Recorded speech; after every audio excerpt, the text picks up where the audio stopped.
Wasn't Deb Howland terrific?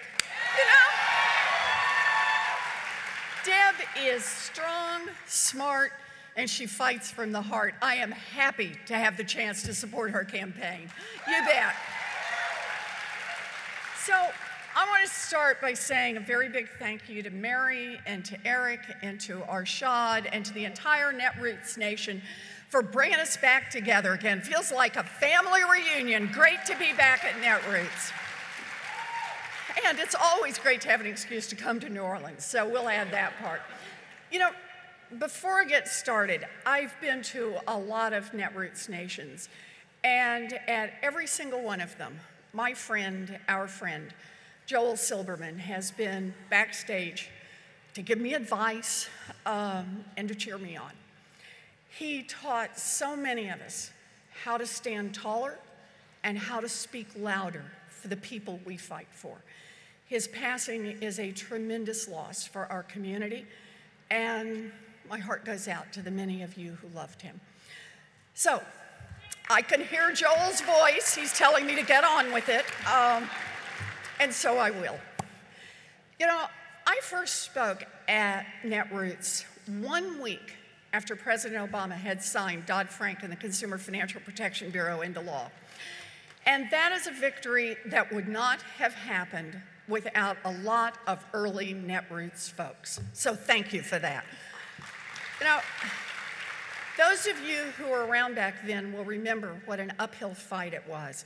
For over a year, Wall Street spent more than $1 million a day lobbying against this agency.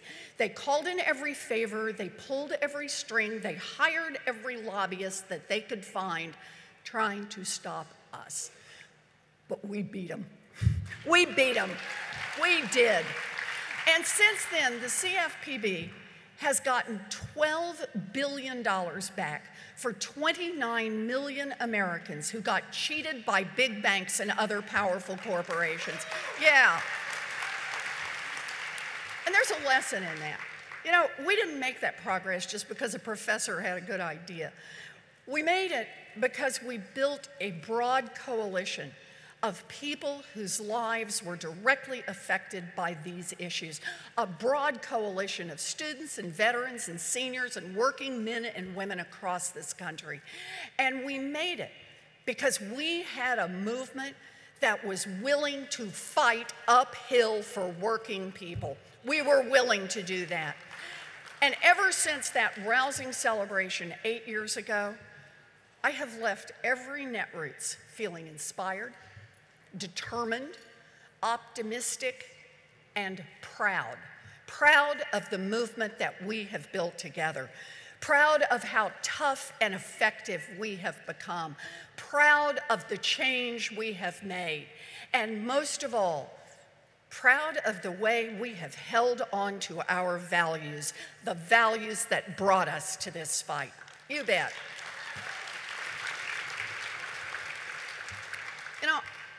I never forget what brought me to the fight.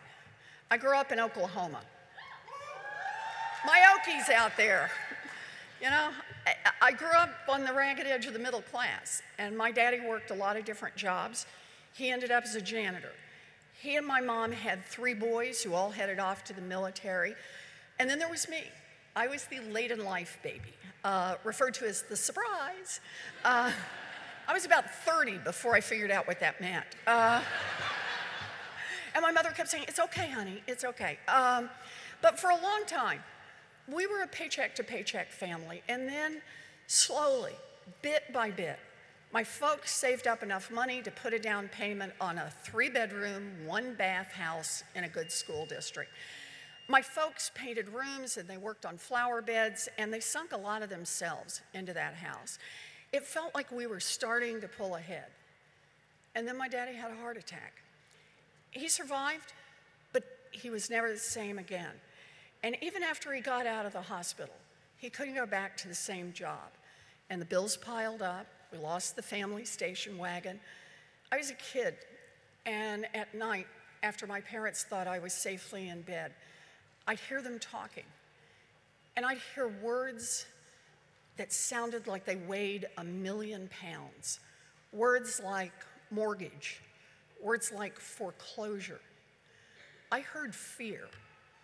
And one morning, I went into my folks' bedroom, and my mother had laid out her best black dress. And some of you in here know that dress. It's the dress that comes out only for weddings, graduations, and funerals. And my mother was standing there in her slip. She was crying, and she kept saying to herself, "We will not lose this house. We will not lose this house." She was 50 years old. She had never had a regular job. She was scared. She was scared, and she was crying. But by golly, she wrestled on that dress. She washed her face. She blew her nose. She put on her lipstick. She pulled on her high heels, and she walked down to the Sears and got a minimum wage job. And that job, it saved our home, and it saved our family. That is the story that is etched on my heart. It is the story of who I am. But here's the thing about that story. For a long time, I thought that was a story just about my mother, about her courage, about her grit, a story about what women will do to take care of the people they love. Maybe even a story about the American spirit, about pulling up your socks when the going gets tough. But eventually, I came to understand that that story is also a story about government. When I was a little girl, the minimum wage was enough to cover the basics for a family of 3. Today, a full-time minimum wage job doesn't pay the rent on a median 2-bedroom apartment in any state in America. That same job that saved my family 50 years ago wouldn't even keep a mama and baby out of poverty today. So what happened? Well, I'll tell you what happened. When I was a little girl, the guys in Washington set the minimum wage based on what it would take to support a family. And today, the Republicans who run the show and make the decisions like that based on what will maximize profits for the biggest corporations. It really is that simple. And the difference really is that important. Because that story about my family, that story about pride and fear and courage, is a story that countless Americans could tell today about their own families. It's a story that millions and millions of families are living right this minute. And throughout the history of our country, the way that story ends for people who work their hearts out is often determined by one simple question: who does government work for? Is it working for the high and the mighty, or is it working for the people? People save their homes, or they don't. Little girls grow up with a chance to succeed, or they don't. Families make it, or they don't, based on the answer to that question. And that's why, for me, this fight isn't political. It is deeply, deeply personal.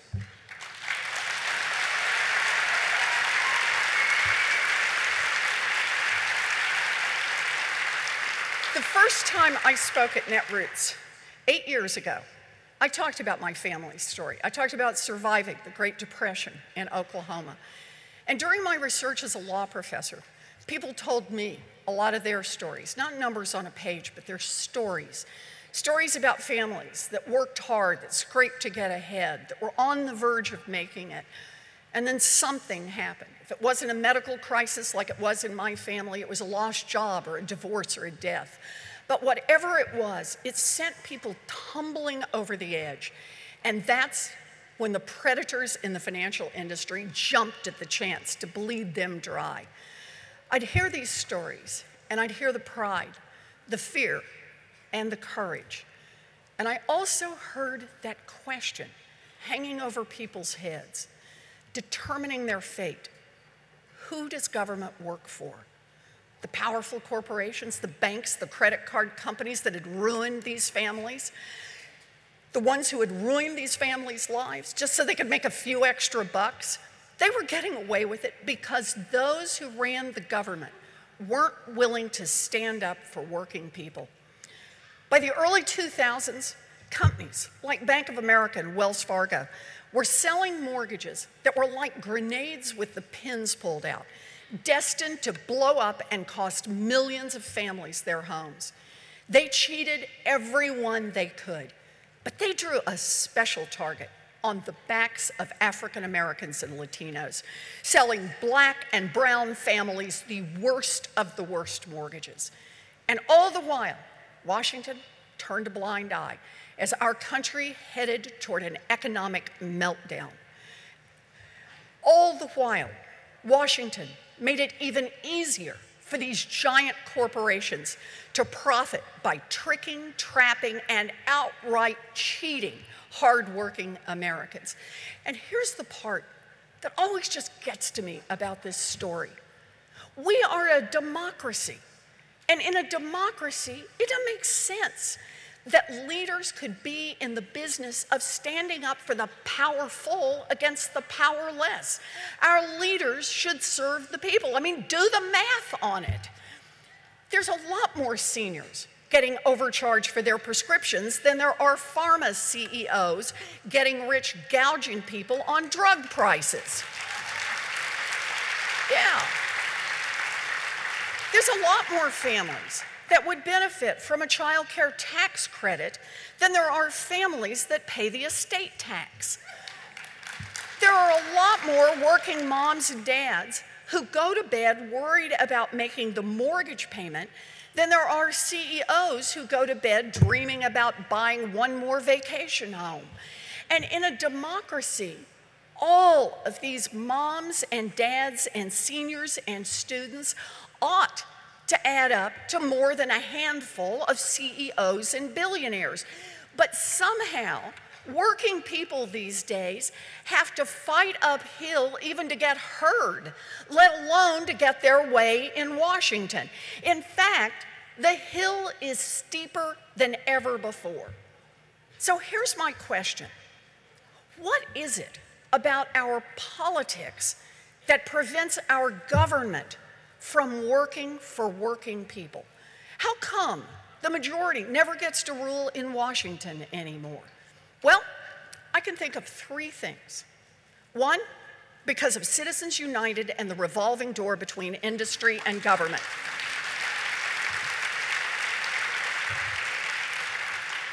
Because of those, money doesn't just talk in Washington. Money shouts, money screams, money commands. And a lot of politicians on both sides of the aisle follow the money. That's one. Two, Republicans have conspired to rig the rules of democracy itself, using everything from partisan gerrymandering to voter suppression to the census. Thanks to their years of work, the system is badly tilted to make it less likely that millions of Americans' votes are actually cast and counted. And it is no coincidence that the people who are targeted, the ones who are pushed away from the polls, are mostly poor people, young people, minorities, and others who aren't helped by the Republicans in power. Now, these are serious threats to democracy, but they are not permanent. You and I, we can change this stuff. We can overturn Citizens United. Yeah. You bet. We can close and lock that revolving door. We can do that. We can protect the right to vote. We can reform our elections and our government.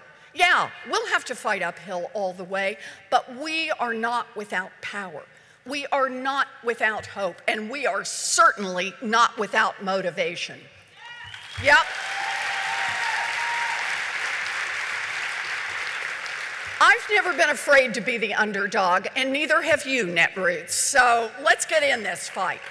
I believe that together we can save democracy. But I said there were three things that keep government from working for working families. Lots of money, rig the rules, and this, the third, The rich and powerful profit when government doesn't work for working people. And they have learned that the best way to stop us from changing the system is to set working people against each other. So they have become the experts at the politics of division. Frankly, it might be the one thing that Donald Trump is really good at. That and kissing up to two-bit dictators. Yeah.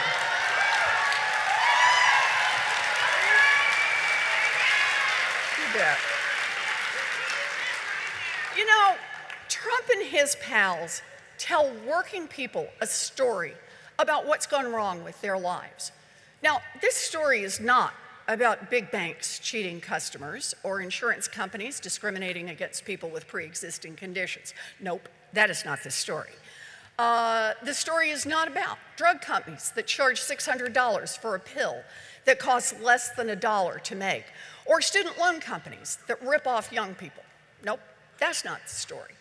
It isn't even about billionaires who get out of paying their fair share while we hold back on rebuilding our roads and subways and power grid, or about lobbyists who write tax bills so that the corporations that they work for get special breaks while the average family in America gets nothing.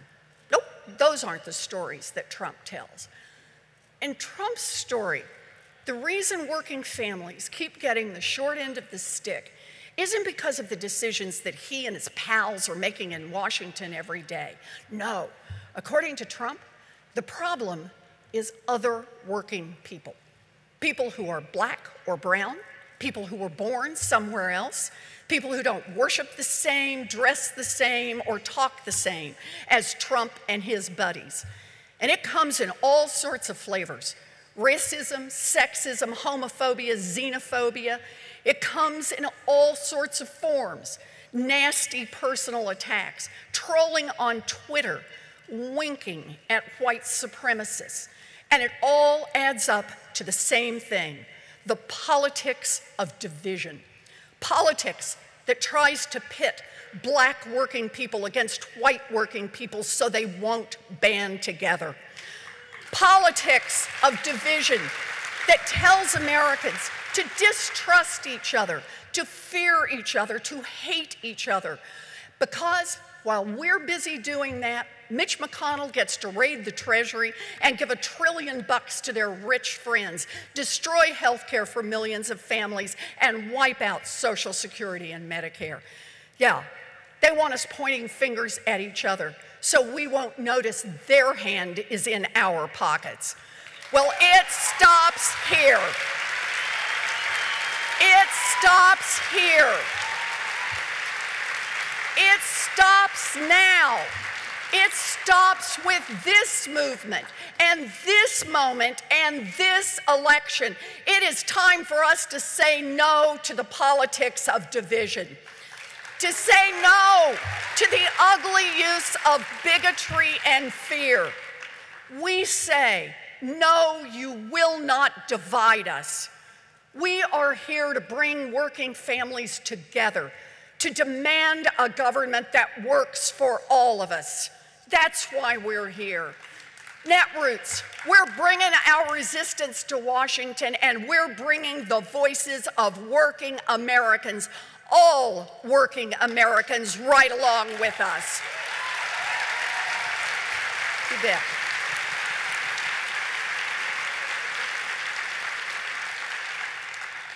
Since Donald Trump took office, I have held 31 town halls across Massachusetts. 31 town halls, thousands of selfies, hundreds of questions. But here's the thing, there is one question I get at every single town hall. And sometimes I actually get it asked twice at the same event. And it's basically, what can I do to get more involved? All across this country, people are seeing that the guys in charge in Washington are running a game on working families. And they are taking it personally. They are stepping up to do something about it. Men and women, young and old, gay, straight, and trans, soldiers and scientists, teachers and nurses, veterans and college students, firefighters and construction workers, mamas and babies. And this movement, this resistance, this big blue wave that's gathering strength all across this country, we're not trying to fight division with division. Ours is a politics of unity. Yeah.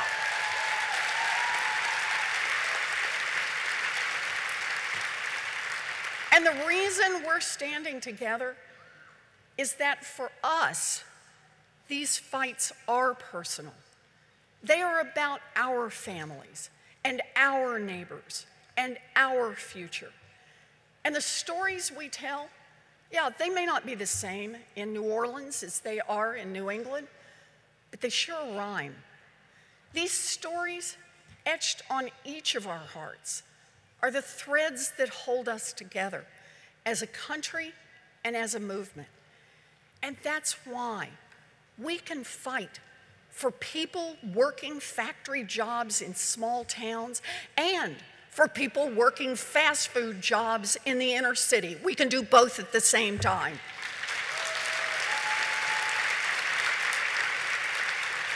That's why we can stand up for high school kids getting bullied for being gay and for college kids getting crushed by student loan debt.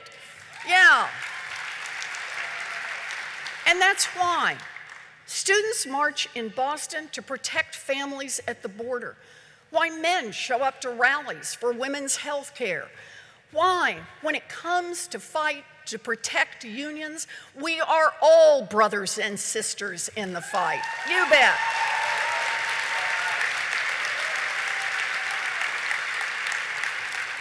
And that is why we have come here to New Orleans. Because we believe that in America, every family deserves a fighting chance.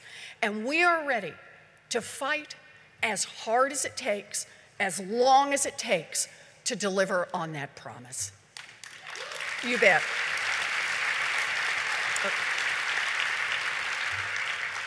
I get it. It won't be easy. We're going to have to fight uphill. But me, I'm going up that hill, and I hope you are too.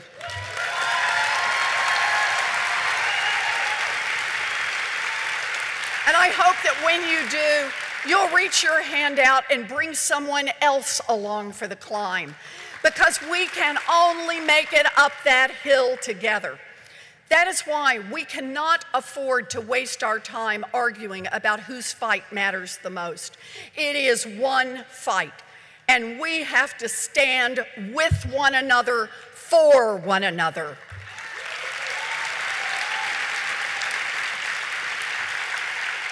We've got to embrace the unshakable truth that an attack on one of us is an attack on all of us. You bet. Now look, I get it. The Republicans will continue to practice the politics of division. They will keep right on attacking anyone who dares to stand up to the rich and the powerful. They will call us every ugly name in the book.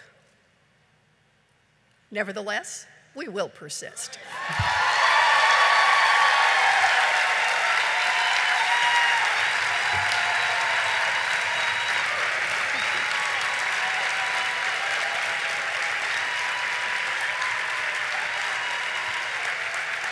Now, the pundits will say it is impossible for us to build a coalition that cuts across issues and communities. Oh, that's what the pundits will tell us.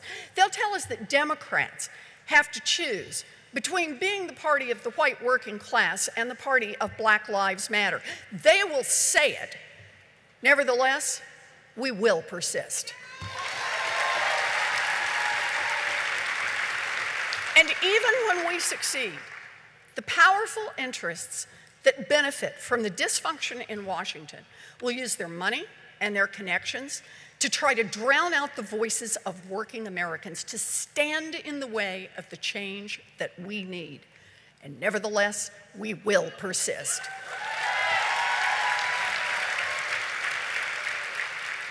I'm so grateful to be here with you today. 8 years ago, you stood with me in the fight for the CFPB. Thank you. And 6 years ago, you stood with me to win the fight for a Senate seat. So today, let's stand together again. Let's stand together. Let's march together. Let's run together. Let's organize together. Let's win together. And together, let's build a democracy where the people's voice can never be silenced. Let's build a future for the country we love. Thank you all. Thank you. Thank you. Thank you. Thank you. Thank you.